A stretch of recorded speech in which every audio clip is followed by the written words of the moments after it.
Hello everyone. তো as all your demand, যারা comment করেছিল যে মার্কস তাদের 400 থেকে 550 মতো আসছে প্রত্যেকটা টেস্টে এবং তারা তাদের মার্কসকে ইনক্রিজ করতে চায় 650 প্লাস অবধি। তো তারা কি পদ্ধতিতে মার্কসটাকে ইনক্রিজ করতে পারবে? তো তাদের জন্য এই আলটিমেট প্ল্যানটা 650 প্লাস স্কোর করার জন্য। তো ভিডিওটা তোমরা পুরো দেখো এবং আমি আশা করছি যে শেষ পর্যন্ত তোমরা একটা নির্দিষ্ট উপায় বা প্ল্যান খুঁজে পাবে অবশ্যই। তো চলো স্টার্ট করা যাক।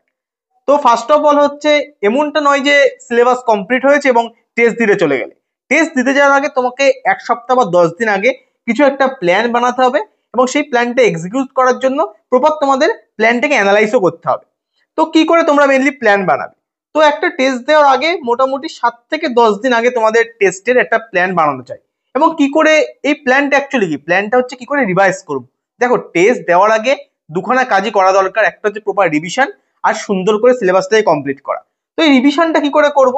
এই রিভিশনটা মোটামুটি তোমাকে পার ডে 2 ঘন্টা টাইম দিতে হবে। তুমি বলবে দাদা 2 ঘন্টা বার করা অনেক ডিফিকাল্ট। দেখো, মনে হবে ডিফিকাল্ট, আমিও জানি, কিন্তু মানছি সত্যি ডিফিকাল্ট, কিন্তু দেখো করতে হবে। রিভিশন না করলে তুমি কি করে টেস্টে ভালো মার্কস স্কোর করা আশা করা যায় না?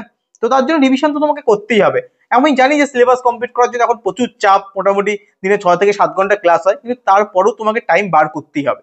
এবং যখন তুমি তোমার যে প্ল্যানটা বানাবে তখন 3টে রকম ভাগ করবে, একটা ফিজিক্সের, একটা কেমিস্ট্রি এবং একটা বায়োলজি। এবং ফিজিক্সের সেগমেন্টগুলোতে প্রত্যেকটা চ্যাপ্টার লিখবে, কেমিস্ট্রি চ্যাপ্টারগুলো লিখবে, বায়োলজি চ্যাপ্টারগুলো লিখবে। এবং তাদের জন্য প্রপার টাইম ডিভাইড করবে। যদি তুমি টোটাল 15 ঘন্টা টাইম পাও, যদি 2 ঘন্টা করে ধরো, তাহলে 7 দিনে মোটামুটি 14 থেকে 15 ঘন্টা টাইম পাও। তো এখানে তোমাকে 3 ঘন্টা থেকে 5 ঘন্টা ফিজিক্স অবশ্যই বেশি টাইম দিতে হবে।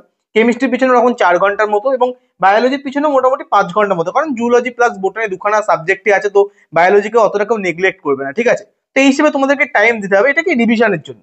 এবার আসি এর পরে পরে আস্তে আস্তে যে আরেকটা মেন, যেটা হচ্ছে সাবজেক্ট ওয়াইজ প্ল্যান বানাও এবং বিফোর টেস্ট 100% সিলেবাসটা কমপ্লিট করার চেষ্টা করো। এমন না যে রিভিশন যেন 70% হয়ে গেল এবং তুমি আশা করছো যে টেস্টে তুমি খুব সুন্দর স্কোর করবে, সেটা তো পসিবল না। তোমাকে 100% রিভিশন করে তবেই টেস্টে যেতে হবে, ঠিক আছে? এবং অবশ্যই টেস্টের পরে যেটা মেন কাজ, সেটা হচ্ছে অ্যানালাইজ করা। যদি প্রপারলি অ্যানালাইজ করো তবেই তুমি তোমার উইক পয়েন্টগুলো জানতে পারবে না। যে আফটার টেস্ট তুমি যদি এনাফ টাইম দাও অ্যানালাইজ করার জন্য, এবং মিনিমাম 5 থেকে 6 ঘন্টা ইনিশিয়াল পয়েন্টে লাগে। মেনলি সানডে, আমি ভিডিওগুলোতে বলি মেনলি সানডে গুলোকে অ্যাকচুয়ালি ইউজ করবে, হাফ দিন মানে হাফ ইউজ করবে। কারণ রাত্রিরে 2 থেকে 3 ঘন্টা সানডেতে ইউজ করলে আর মন্ডেতে এক্সট্রা 2 থেকে 3 ঘন্টা ইউজ করলে, এইভাবে প্রপারলি অ্যানালিসিসটা করবে, ঠিক আছে? এবং সেখান থেকে একটা উইক পয়েন্ট আইডেন্টিফাই করবে এবং তারপরে সপ্তাহের ইনিশিয়াল 2 থেকে 3 দিন প্রতিদিন 1 থেকে 2 ঘন্টা করে এক্সট্রা দিতে হবে তোমাকে সেই উইক পয়েন্টগুলো অ্যানালিসিস করে, যে উইক পয়েন্টগুলো বেরিয়েছিল সেগুলোকে স্ট্রং বানানোর জন্য, ঠিক আছে? আর তুমি বলবে দাদা এখানেও আমি আরো এক্সট্রা 1 থেকে 2 ঘন্টা কি করে দেবো? তো আমি আসছি তার জন্য কি করে তুমি টাইম ম্যানেজ করবে। তো ভিডিওতে এগিয়ে যাওয়ার আগে, যদি তোমরা এখনো পর্যন্ত কোনো টেস্ট সিরিজে এনরোল না হয়ে থাকো, তো তোমাদের জন্য আমি একটা টেস্ট সিরিজ রিকমেন্ড করতে চাই, which is pass pro test series textbook এর।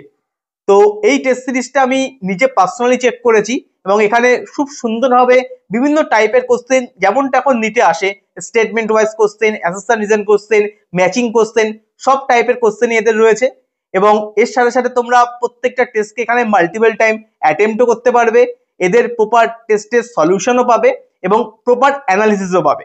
আর তোমরা এখানে টোটাল 140 প্লাস টেস্ট পাবে, যার মধ্যে 90 পার্ট সিলেবাস টেস্ট, 44 প্লাস পিওকিউ বেস টেস্ট এবং 20 ফুল সিলেবাস টেস্ট। আর এই টেস্ট সিরিজের মেন বিশেষত্বই হলো এটা খুবই অ্যাফোর্ডেবল এবং এখন তোমরা এটা 307 টাকাতে পাবে, যেটা তুমি পার ইয়ার বেসিসে যদি ভাগ করো তো 1 রুপিসের থেকেও কম প্রাইস পার ডে হিসাবে। এছাড়াও তোমরা এক্সট্রা 12% ডিসকাউন্ট পেতে পারো যদি তোমরা আমার coupon code SANGIT Sanjit use করো। তো লিঙ্ক ডেসক্রিপশনে আছে, সেখান থেকে তোমরা এটা চেক করতে পারো। Thank you textbook for sponsoring this video. তো চলো ভিডিওতে এগিয়ে যাওয়া যাক। তো যেটা বলছিলাম যে তোমরা কি করে টাইমটাকে ম্যানেজ করবে। তো তুমি যদি ভাবো যে প্রতিদিন তুমি 12 ঘন্টা আশেপাশে এখন পড়বে, তো তার মধ্যে অবশ্যই 6 আওয়ার্স তো তোমাদের লেকচারেই যাবে এবং 3 ঘন্টা তোমাদের সেই লেকচারটা রিভিশন এবং তার যে এমসিকিউ, যেগুলো তোমাদের ডিপিপি আসবে বা পিওকিউ থাকবে, সেগুলো প্র্যাকটিস করতে যাবে। এবং এর সাথে সাথে তোমরা 2 ঘন্টা দেবে টেস্টের রিভিশনে, যেটা তোমার আপকামিং টেস্ট হবে সেই টেস্টের রিভিশনে। এবং 1 ঘন্টা তোমাকে দিতে হবে টেস্টের অ্যানালিসিসে অথবা উইক এরিয়া ফিক্সিং এর জন্য। তুমি যদি হিসাব করো, তুমি দেখবে যে 6 আর 3 9 10 11 একে 12 ঘন্টা। তো তোমাদের 10 থেকে 12 ঘন্টা তো এখন পড়তেই হবে, ঠিক আছে? আর যত তোমাদের সিলেবাস কম্পিটিশনের দিকে যাবে, তত তোমরা এই 6 আওয়ারের যে লেকচার, এটার টাইম ডিউরেশনটা কমতে থাকবে এবং সেই সময়টাকে তোমরা ইউজ করবে কিসের জন্য? রিভিশনের জন্য এবং তার সঙ্গে সঙ্গে উইক এরিয়া ফিক্সেশনের জন্য।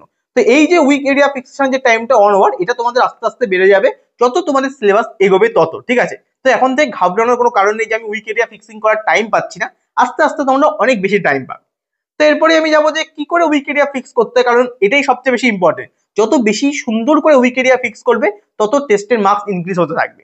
তো মেন হচ্ছে প্রথমে যদি মানে তুমি ধরো একটা চ্যাপ্টারে পেলে যে এই টপিকটা তোমার উইক, তো প্রথমেই তোমরা কি করবে? ডিটেলস নোট, প্রথমে যেটা তোমাদের মেন ডিটেলস নোট, কোনো শর্ট নোটস না, প্রথমে ডিটেলস নোট খুলবে। তো ডিটেলস নোট খোলার পর যদি ওটা তোমাদের ক্লিয়ার হয়ে যায় টপিকটা পড়ার পর, তাহলে সেখান থেকে ডিরেক্ট চলে যাবে সেই টপিকের বেশ কিছু কোশ্চেন করার জন্য। মানে যদি তোমাদের টপিক ক্লিয়ার হয়ে যায় দেন থেকে 10 থেকে 15টা টপিকের কোশ্চেন করার জন্য চলে যাবে। বাট যদি দেখলে যে ডিটেলস নোট পড়ার পরও তোমাদের ক্লিয়ার হলো না, দেন তোমরা কি করবে? দেন তোমরা যাবে হচ্ছে কোনো একটা শর্ট লেকচার, যেটা ইউটিউবে তোমরা সার্চ করলে অবশ্যই যে কোনো টপিকের এখন শর্ট লেকচার পাওয়া যায়, সেই শর্ট লেকচার দেখবে এবং সেখান থেকে ক্লিয়ার কনসেপ্ট মানে কনসেপ্টকে ক্লিয়ার করার চেষ্টা করবে। 99% চান্স তোমাদের কনসেপ্ট ক্লিয়ার হয়ে যাবে। তোমাদের যদি মনে হয় তোমরা এই জায়গায় মানে কোনো টিচারকে রিকমেন্ড না করে তোমরা এনসিইআরটি তে যাবে, তাও যেতে পারো। মেনলি বায়োলজির ক্ষেত্রে আমি বলবো এনসিইআরটি তে যাও, আর ফিজিক্স কেমিস্ট্রির ক্ষেত্রে আমি বলবো যে তোমরা যে কোনো শর্টস ভিডিও দেখার চেষ্টা করো, ঠিক আছে? তারপর যেই ক্লিয়ার হয়ে যাবে তখন সেই টপিকের আবার 10 থেকে 15টা করে কোশ্চেন পেয়ে যাবে। তোমরা যদি বলো কোথায় কোশ্চেন পাবে, যে কোনো বইতে বলো, ডিপিপিতে বলো, সব জায়গাতেই ওই টপিক সার্চ করলে কিছু না কিছু কোশ্চেন পাওয়া যায়, ইন্টারনেটেও পাওয়া যায়। কোনো চিন্তা নেই, কোশ্চেন পাওয়া নিয়ে অত টেনশন হয় না। মেন টেনশন হচ্ছে সেটাকে ক্লিয়ার করা এবং সেটার জন্য টাইম দেওয়া। তো যত তোমাদের টাইম এগোবে তত দেখবে যে এইভাবে উইক এরিয়াগুলো আস্তে আস্তে ফিক্স হচ্ছে। এবং আমি জানি যে উইক এরিয়া ফিক্স করাটা অনেক ডিফিকাল্ট, কারণ কেউ চায় না অত বেশি মাথা খাটাতে, কিন্তু যত বেশি উইক এরিয়া ফিক্সেশন হবে তত তোমার মার্কস ইনক্রিজ হবে, ঠিক আছে?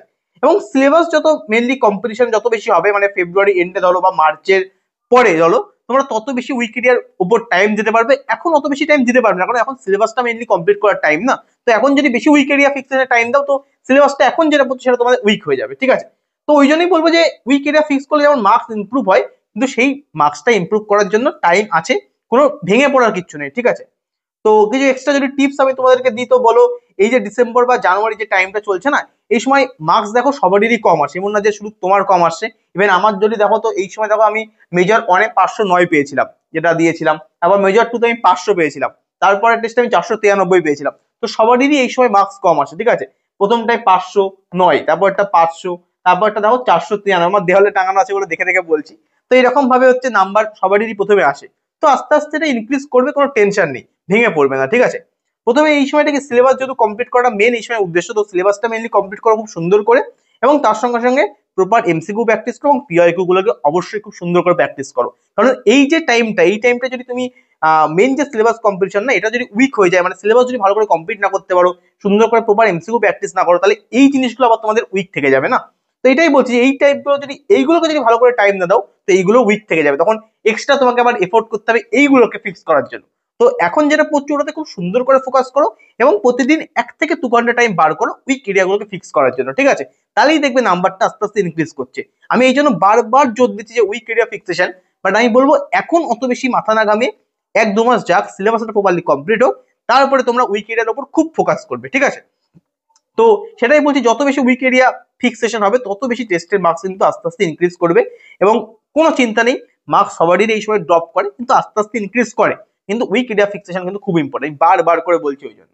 তো এটাই বলবো যে কখন দেখবে মার্কস 400 থেকে 450 হয়ে যাবে, তোমরা ধরতেও পারবে না।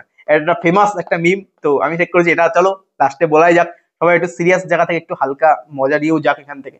তো এইভাবেই তোমাদের নাম্বার ইনক্রিজ করে যাবে, কোনো চিন্তা করো না, কিন্তু লেগে থাকো শেষ পর্যন্ত, ঠিক আছে? তো বেস্ট অফ লাক। আর নেক্সট ভিডিও একটা খুব সুন্দর আসছে, যেটা হচ্ছে how to attempt test to get maximum advantage tested. তো তার উপর ভিডিও আসছে, এবং মানে প্রপার টেস্টে অ্যাটেম্পটিং যেটা স্ট্র্যাটেজি বলো সেটাই। তো কোনো চিন্তা করো না, লেগে থাকো শেষ পর্যন্ত ভাই, হাল ছেড়ো না। দেখা হচ্ছে next year as a junior কোনো না কোনো মেডিকেল কলেজে অবশ্যই। তো ভালো থেকো, সুস্থ থেকো, বাই, পড়তে থাকো।